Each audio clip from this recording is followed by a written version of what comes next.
How to return an item on Mercari. Hello everyone, welcome to another tutorial.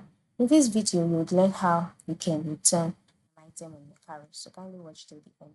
The first step is for you to visit the Mercari website, and then once you're on this website, log in into your account. Alright, move to the top right corner, click on the login option, and then log in into your account. Once you're logged in, instead of you to see the login option, you will see the option, your profile icon. You see your profile icon instead.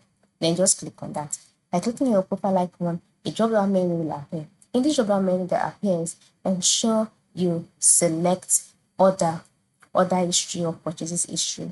Once you've selected that, you'll be taken to your order page where you see all of the orders you've made, all of the purchases you've made. Then select the order that you would like to return. Alright, so after selecting the order on the orders page, you will see the can't fulfill button. Can't fulfill button. Click on that. After click on the can't fulfill button, another list of action buttons will be displayed. Ensure you select the request a return button. Request a return. And after selecting request a return, you'll be asked to explain why you are returning the item, and then you'll be asked to upload clear photos of the item.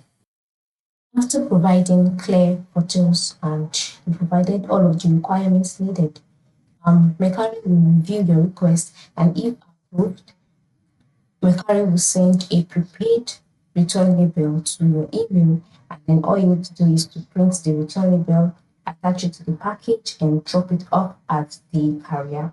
So that is it, okay? This is how you can return an item on to ensure you carry this out as soon as you can.